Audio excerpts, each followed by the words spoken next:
Bonjour à tous. Il me fait un grand plaisir de vous recevoir virtuellement pour le dernier message, le cinquième message de notre série sur Jonas. Jonas, un Dieu qui nous poursuit, et je pourrais rajouter avec amour, avec compassion.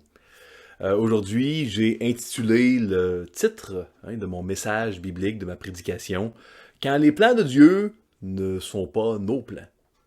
Parce qu'on va voir que ce que Jonas redoutait s'est produit.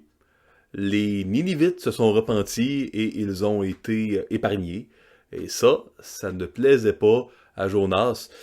D'un certain point de vue, on peut le comprendre, hein, parce que à l'intérieur de 50 ans, peut-être même uniquement 25 ans, les Assyriens vont aller détruire le royaume du Nord, où Jonas vivait. Donc, peut-être une génération après. Donc, vous comprenez, Jonas, pour lui, c'était une aubaine que le jugement de Dieu éclate sur les Ninivites. Euh, Avant d'aller plus loin, permettez-moi de demander au Seigneur de nous bénir. Seigneur Dieu, merci pour ta parole qui éclaire nos cœurs, qui éclaire nos motifs ou nos faux motifs parfois. Seigneur, je te demande de bénir toutes les personnes qui entendent ce message et d'en faire du bien. De, Seigneur, utiliser le message aujourd'hui pour encourager, pour fortifier, pour consoler peut-être. En ton nom, dans le nom de Jésus, nous te prions. Amen. Donc, un petit sommaire du livre de Jonas, chapitre 1. Dieu poursuit Jonas à travers sa fuite, sa désobéissance. Chapitre 2, Jonas se repent, puis Dieu sauve Jonas. Chapitre 3, les Ninivites se repentent et Dieu sauve les Ninivites. Et chapitre 4, Dieu poursuit Jonas à travers sa fuite, sa mauvaise attitude. Donc, le livre commence par un Dieu d'amour qui poursuit une mauvaise attitude, et il termine par un Dieu d'amour qui poursuit une mauvaise attitude. Et au centre, on a la repentance de Jonas au chapitre 2 et des Ninivites au chapitre 3. Donc peut-être, qui sait, est-ce un chiasme, comme les anciens Hébreux l'aimaient tant. Donc deux choses qui se reflètent.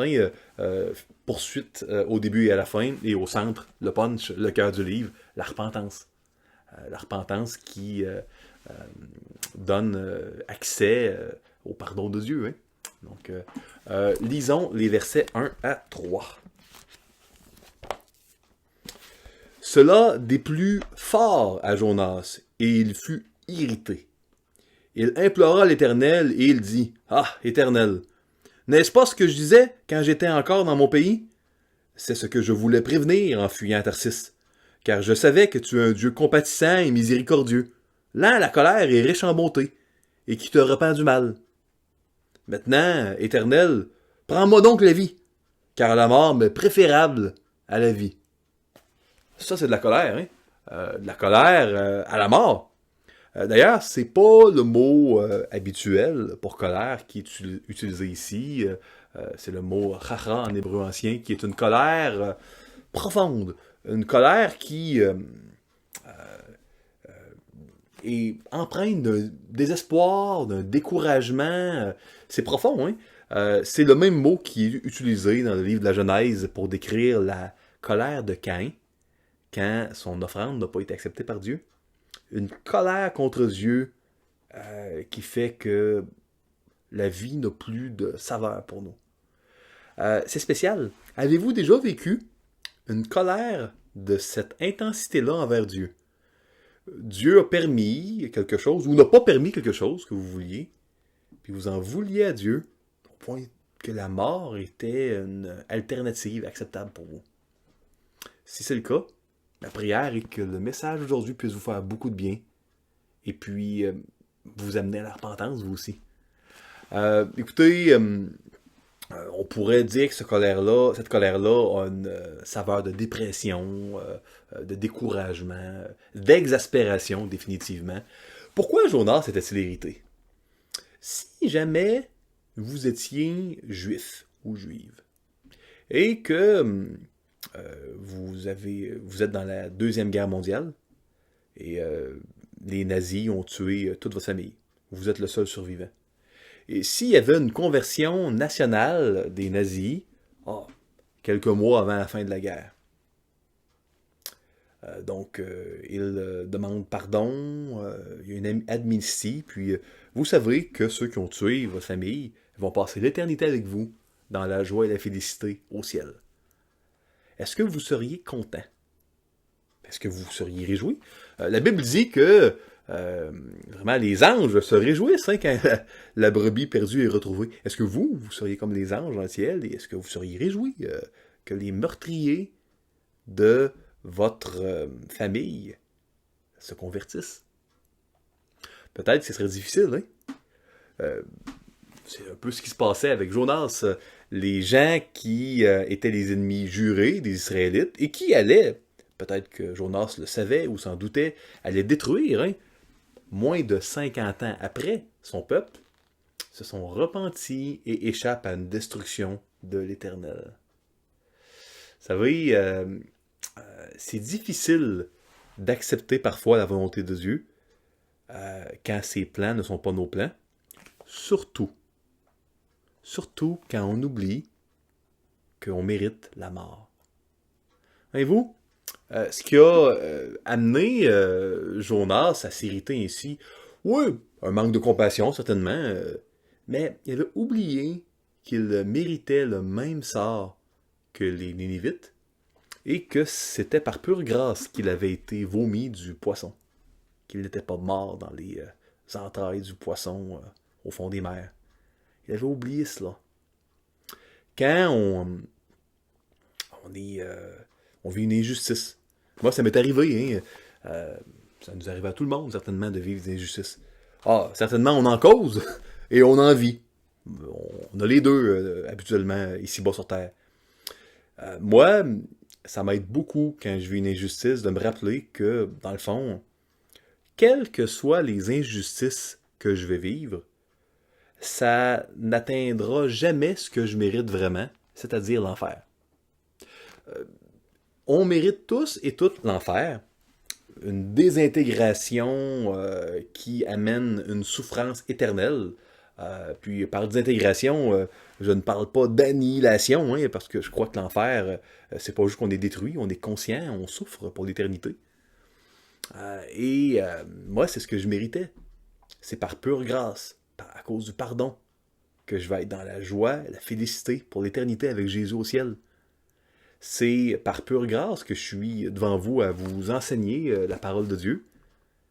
Toute bonne chose dans ma vie est une grâce. Il n'y a aucune des bonnes choses que je mérite. Parce que toutes les bonnes choses que moi j'ai faites, ils viennent de Dieu. Toutes bonnes choses viennent toujours de Dieu. Tout don parfait viennent du ciel. Donc, moi, si je mérite absolument rien, et au contraire l'enfer, quand des gens agissent mal, pêchent contre moi, ben, vous savez, c'est plus facile de l'accepter, puis de dire, bon, le Seigneur le permet, Dieu est souverain, même sur les cheveux qui tombent de notre tête, il aurait pu l'empêcher. Donc, je méritais bien pire que cette injustice-là que Dieu a permis. Parfois, c'est difficile quand on perd un être cher. Mais vous savez, je crois que c'est la clé.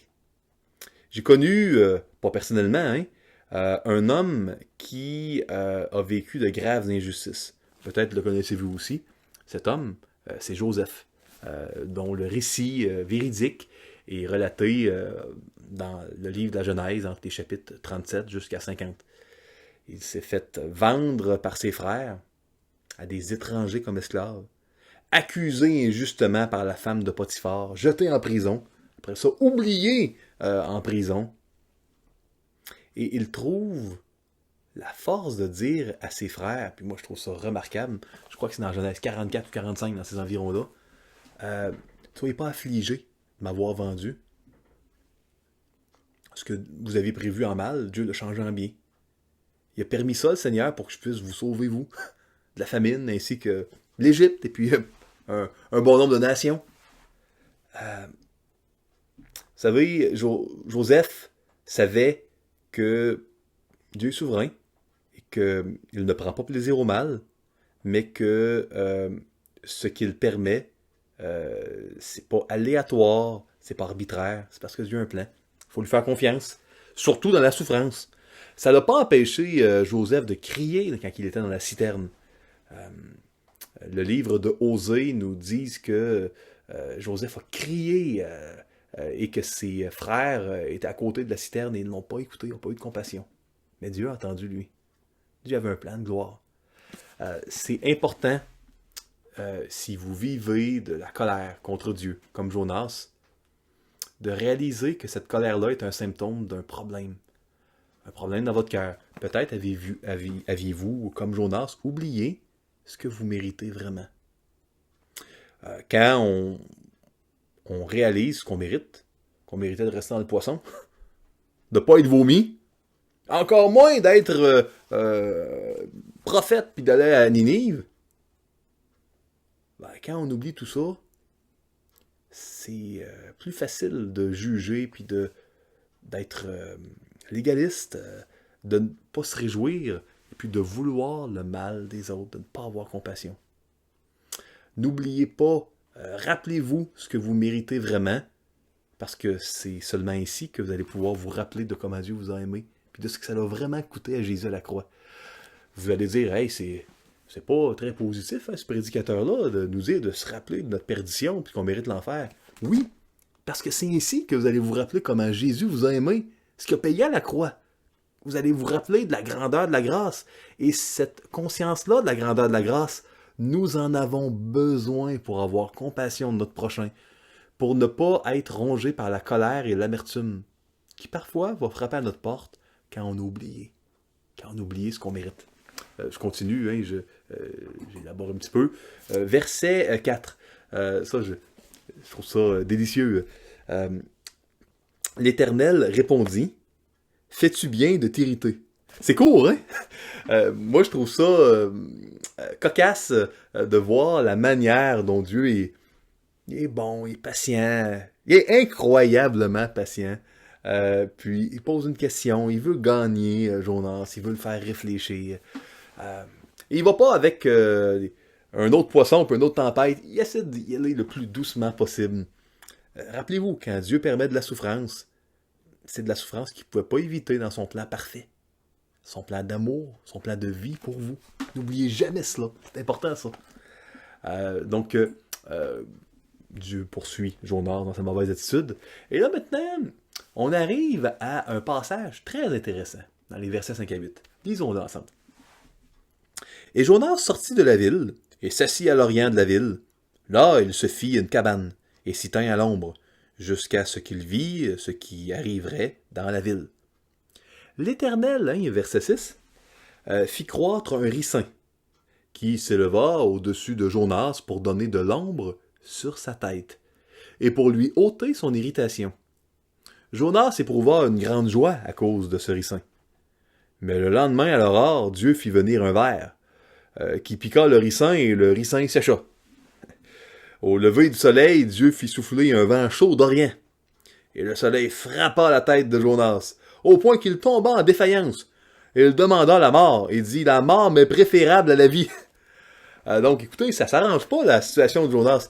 Puis peut-être que vous dites, « Ouais, c'est bien qu'il ait donné des questions, Dieu, mais il me semble, c'est pas facile. » Peut-être que vous vous dites même, « Hey, est-ce que Dieu n'est pas cruel de donner de l'ombre, puis là, il enlève, puis le vent chaud, puis... » Vous savez, pas la meilleure manière d'enlever la colère de Jonas, j'imagine, hein, de donner de l'ombre, puis là, de l'enlever, puis avec le vent chaud.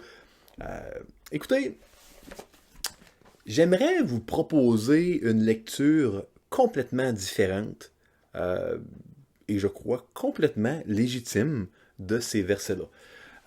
Vous savez, en hébreu ancien, certains temps de verbes sont aspectuels. Donc, ils nous parlent un peu d'une action qui est précise, complétée, incomplète, mais où le temps est pas clair. Hein, nous, en français, c'est le passé, présent, futur. Dans les temps de verbe, c'est clair si l'action est avant, dans le futur ou maintenant. En hébreu ancien, c'est pas de la même manière. On peut traduire le verbe hébraïque par et Jonas sorti, puis dire que ça suit, ça, vraiment la repentance. Mais on pourrait aussi le traduire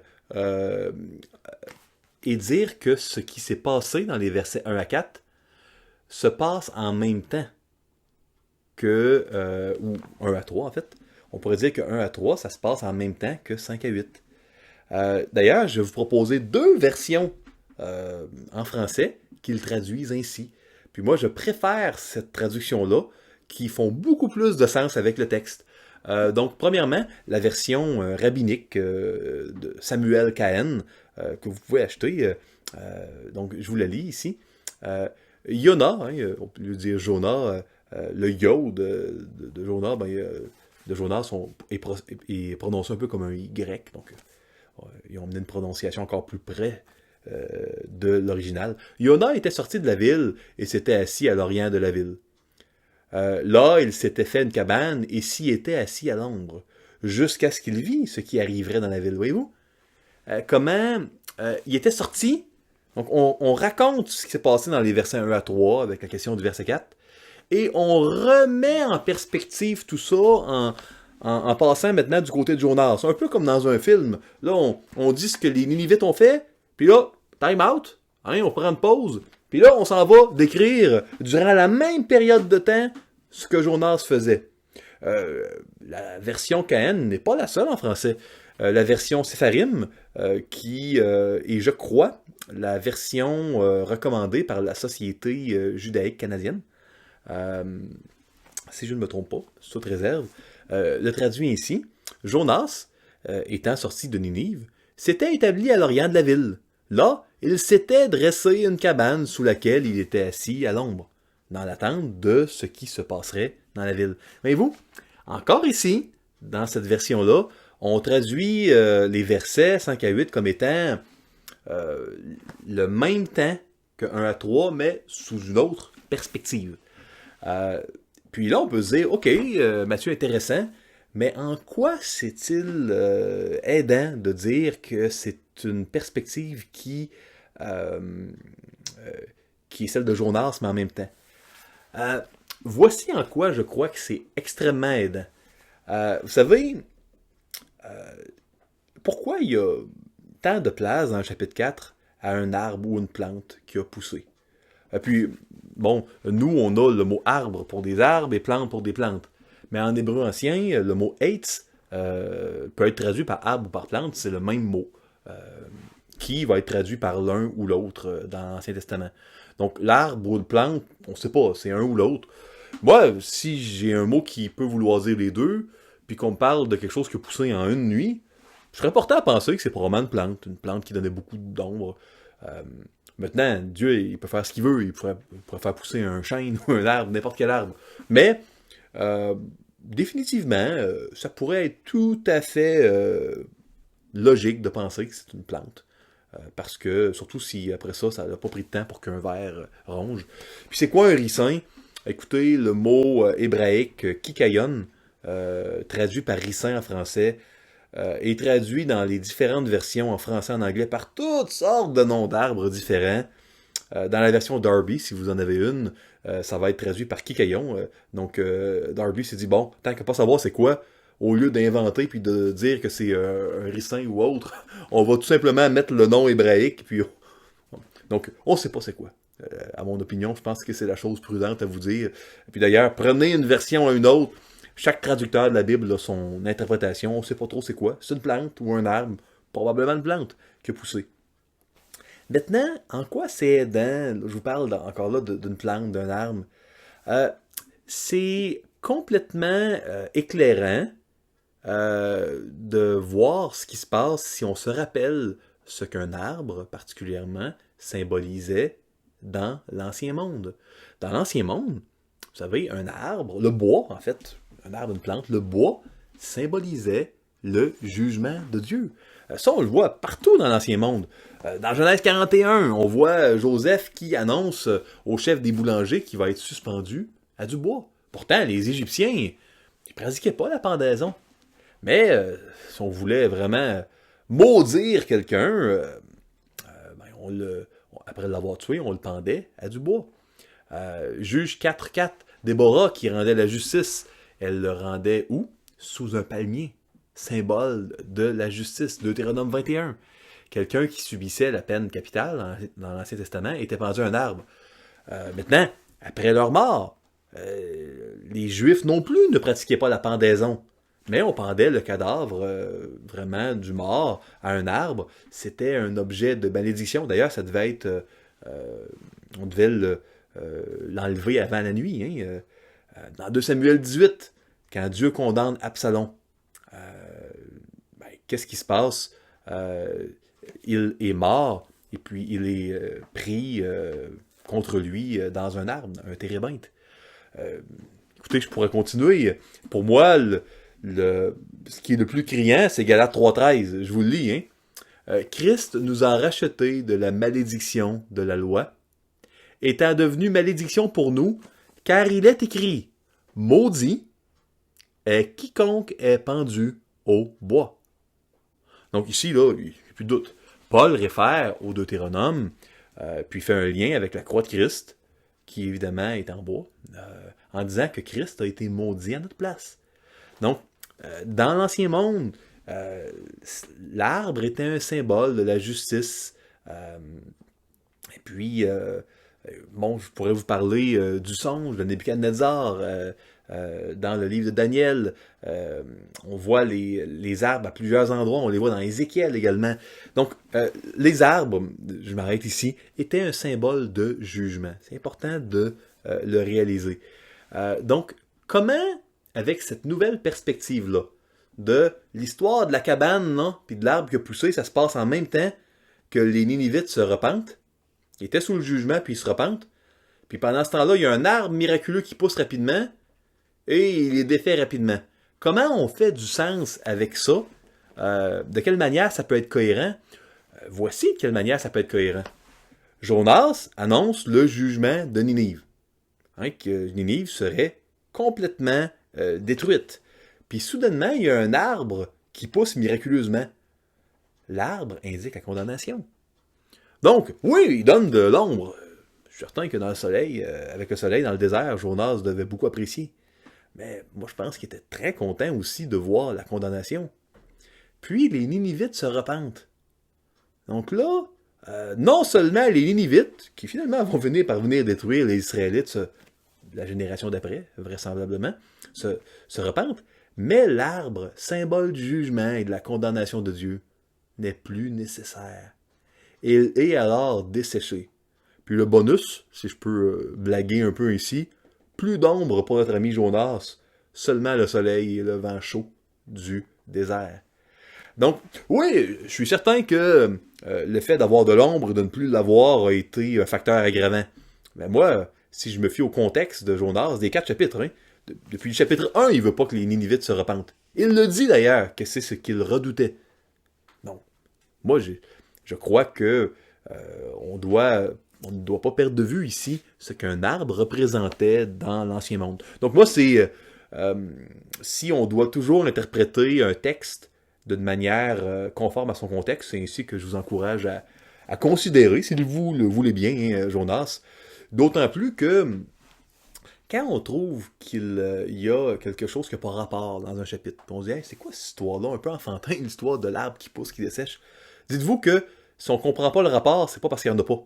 C'est juste parce qu'on l'a peut-être pas compris. Donc, faut toujours essayer de creuser quand il y a de quoi qui ne semble pas avoir rapport. Tout a rapport dans la Bible. La Bible est parfaite. C'est juste que parfois, il n'y a personne qui la comprend là,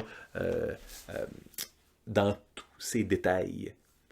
Parce que la Bible, elle est assez simple dans son message pour qu'un enfant la comprenne, mais assez infinie, splendide pour que un homme ou une femme de Dieu puisse étudier toute sa vie sans jamais en atteindre la profondeur. Hein.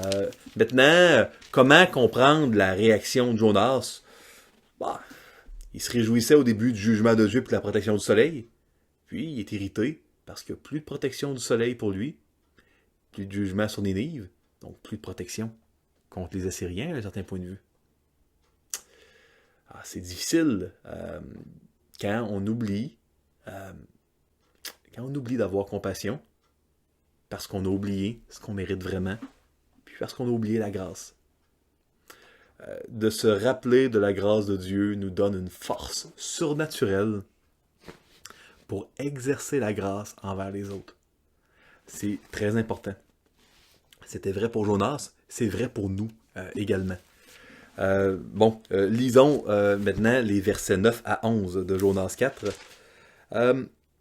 Dieu dit à Jonas, « Fais-tu bien de t'irriter à cause du ricin? » Il répondit, « Je fais bien de m'irriter, jusqu'à la mort. » Wow, c'est quand même intense, hein? Continuons. 10. Et l'Éternel dit, « Sois pitié du ricin qui ne t'a coûté aucune peine, et que tu n'as pas fait croître, qui est né dans une nuit, et qui a péri dans une nuit. Et moi, je n'aurai pas pitié de Ninive, la grande ville, dans laquelle se trouvent plus de 120 000 hommes, qui ne savent pas distinguer leur droite de leur gauche, et des animaux en grand nombre. » Vous savez, c'est... moi, j'aime avoir la fin de l'histoire. On va la savoir à la fin de l'histoire au ciel. Pour vous qui êtes des enfants de Dieu, je l'espère, et qui allez être au ciel avec moi, avec le Seigneur. Moi, quand je lis ça, je me dis, hey, l'histoire n'est pas finie, je veux savoir, est-ce qu'il va se repentir, Jonas? Est-ce que, tu sais, on connaît l'histoire des Assyriens, on sait que entre 25 à 50 ans après, clac, ils ont été combattre le royaume du nord d'Israël, et on sait que aux alentours de 609, 610, 611, 612 avant Jésus-Christ, ils ont été détruits par un jeune homme, mais avec une armée, Nebuchadnezzar, puis l'Empire assyrien a tombé. Donc, on voit ici la compassion de Dieu pour des gens qui ne connaissaient pas l'Éternel. Est-ce que la repentance ici a été une repentance suivie d'une conversion à l'Éternel, à Yahweh, le Dieu d'Israël? Non, du moins, il n'y a rien dans le texte qui le suppose, et puis ça semble pas être le cas, hein? Mais il y avait une repentance authentique qui a retardé le châtiment de Dieu sur Ninive. Je vous ai dit lors de l'introduction que je vous proposerais une explication de pourquoi cette repentance nationale des Ninivites, pourquoi elle n'est pas documentée dans les archives de l'Empire assyrien. Écoutez, ce qui était documenté dans les archives assyriennes, ce n'était pas des choses qui pouvaient montrer la faiblesse d'un peuple. Donc, une repentance nationale, c'était certainement pas quelque chose que les rois voulaient graver dans la mémoire des générations futures. Donc, les archives étaient vraiment des archives qui consignaient d'une manière très sélective les informations qui étaient glorieuses pour des rois de consigner. Donc ça, c'est la première explication. Dans les archives, là, les choses qui sont peu glorieuses sont habituellement pas là. Donc, il semble qu'il y avait déjà un contrôle de l'information dans ces années-là. Très certainement, c'est la même chose de nos jours. Est-ce que les gouvernements, puis là, peu importe le pays, se plaisent à mettre en avant, puis à garder en mémoire, puis à publiciser des choses qui sont peu glorieuses à leur égard? Je crois que non, hein. Puis souvent, avec un changement de parti politique ou de premier ministre, il y a bien des choses qui changent, des bonnes et des mauvaises. Donc, est-ce que c'est si surprenant de savoir que c'est pas conservé? Un genre de détail comme ça, c'est pas surprenant, parce que c'est pas le genre de choses qui étaient consignées dans les archives. De plus, le fait que l'Empire assyrien est tombé par les Babyloniens, on n'a pas les archives complètes, il y a beaucoup d'informations qui manquent. Une raison de plus qui pourrait expliquer que ça soit pas là. Mais je crois que la raison première est tout simplement, c'est pas le genre de choses qu'on gardait. Ouais, je voudrais pas finir sans vous poser la question. Voulez-vous savoir quelle est votre idole? Et moi, je fais beaucoup de counseling biblique, la relation d'aide biblique, donc les idoles, hein, tout système sur lequel on s'appuie pour trouver une identité, un refuge, hein, sécurité ou prospérité, du succès. Ça, on en parle souvent. Voulez-vous savoir? Un bon truc. Qu'est-ce que vous demandez à Dieu et qui vous amène à devenir en colère si Dieu ne vous le donne pas? Ça, c'est un très bon moyen pour connaître votre idole. S'il y a quelque chose que vous demandez à Dieu, puis quand il ne vous le donne pas, vous êtes en colère, bingo, vous avez trouvé quelle est votre idole. Dieu a enlevé l'arbre parce qu'il enlevait le jugement sur Ninive. Ouais, il faisait très chaud, puis Dieu voulait exposer le cœur de Jonas. Donc, quand on enlève le confort d'un être humain, souvent, le cœur, hein, ça se met à bouillir un peu plus, et puis notre cœur est exposé. Hein. Dieu ne se plaisait pas à faire souffrir Jonas. C'était par nécessité. C'était un Dieu d'amour qui aimait assez Jonas pour le poursuivre, malgré ses mauvaises attitudes qui colorent pratiquement tout le livre de Jonas. Hein. Il voulait toucher son cœur, ouvrir ses yeux. Peut-être que Dieu va permettre également qu'il y ait des choses qui vous rendent inconfortables. Être laissé à soi-même par Dieu, c'est pas une bénédiction, c'est terrible, c'est effrayant. Dans la Bible, on voit que ceux à qui c'est arrivé ont été détruits. Mais posez-vous la question, qu'est-ce qui vous rend en colère quand Dieu ne le permet pas? Est-ce que c'est un emploi que vous vouliez avoir? Est-ce que c'est une relation amoureuse qui vient pas de Dieu? Qui est illicite? Est-ce que c'est une manière un montant d'argent que vous espériez obtenir d'une manière ou d'une autre? Autonomie financière? Ou qu'est-ce qui vous met en colère? Ça peut être une bonne chose. Est-ce que c'est d'avoir un enfant? Vous savez, Rachel voulait mourir quand elle était stérile. C'était douloureux. Ça l'est encore aujourd'hui douloureux de ne pas pouvoir avoir un enfant. Qu'est-ce qui vous met en colère contre Dieu quand vous ne l'avez pas? C'est une bonne question à vous poser. Si vous voulez réussir votre vie, puis vivre pour ce qui en vaut vraiment la peine, c'est-à-dire vivre pour Jésus. La vie ne sert à rien si elle n'est pas vécue pour Jésus-Christ. C'est l'ultime but de l'existence humaine que de refléter Dieu, de lui appartenir, et puis de remplir la mission qu'il nous donne pour un peu de temps. La vie est comme un souffle, elle passe rapidement. Maintenant, moi je vous encourage, nous sommes à la fin de cette série, examinez vos cœurs quand vous êtes en colère. La colère, c'est quand on ressent une injustice. Puis comme Jonas, souvent, on ressent des injustices à tort. Ce qu'on ressent comme injuste n'est pas vraiment injuste, mais c'est des choses qu'on a mis à la place de Dieu. Il y a un autre arbre qui est témoin de la condamnation de Dieu, subite à Jésus, par Jésus, à notre place. C'est la croix de Christ. Pour se convertir au christianisme, puis mettre sa foi en Christ, on a besoin d'être conscient de deux choses. Si vous n'êtes pas chrétien, chrétienne, vous devez reconnaître votre profonde faillite, échec dans votre vie sans Dieu. Que votre vie ne peut être réussie sans Dieu, ni votre éternité, loin de Dieu en enfer, dans le châtiment éternel. Vous devez être conscient de ça. Puis vous devez être conscient de l'amour profond de Dieu pour vous, qui veut vous sauver, puis vous épargner du châtiment. Comme ce fut le cas pour Jonas, qui a été vomi par le poisson, comme ce fut le cas des Ninivites, qui ont été épargnés par Dieu. Peu importe votre nationalité, peu importe votre attitude, que vous ayez une nationalité assyrienne ancienne, bon, peu probable, mais qui sait, l'Empire assyrien ancien n'existe plus, que vous soyez aussi désagréable dans votre attitude que Jonas, peu importe, le Seigneur vous aime. Il vous aime profondément, le Seigneur Jésus, et il veut vous sauver. Vous devez être conscient de votre condamnation sans Dieu, et de l'amour de Dieu, et de son pardon par la foi en Jésus. Il n'y a pas d'autre moyen. Il n'y a aucun autre nom qui a été donné sous le ciel par lequel on peut être sauvé. N'attendez pas, parce que la vie passe vite, et puis l'aveuglement d'un être humain est tellement grand. Est tellement grand. Seul Dieu peut nous aider à voir clair. Nos idoles nous rendent aveugles, puis nous amènent à dormir même au plus profond de la tempête, comme Jonas. De quelle manière est-ce que la croix de Christ vous incommode? Oh, nous ne sommes pas dans le désert, nous, puis la croix ne nous fait pas d'ombre, mais la croix peut nous incommoder en raison de son impact dans notre vie.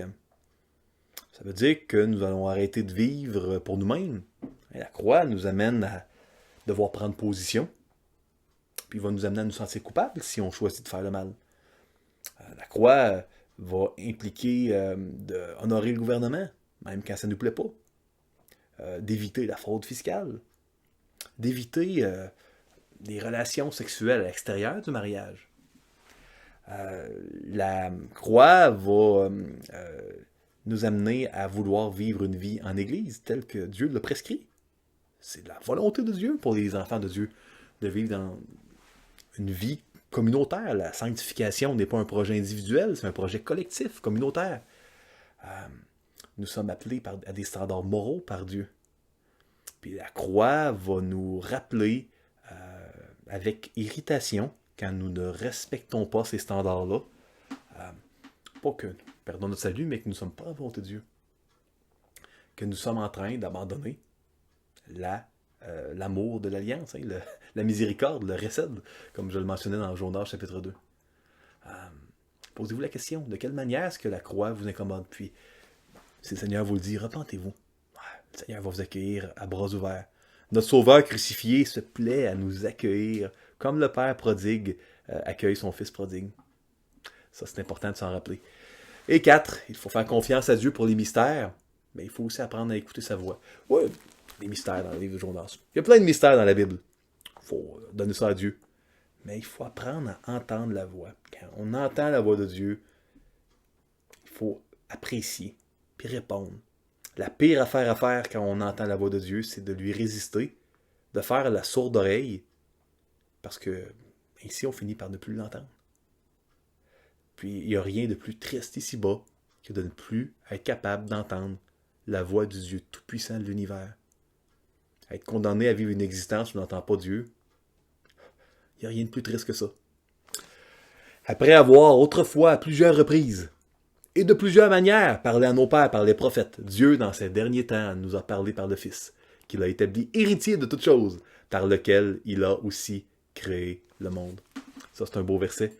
Je vous encourage, si vous n'avez jamais donné votre vie à Jésus-Christ, à mettre votre foi en lui.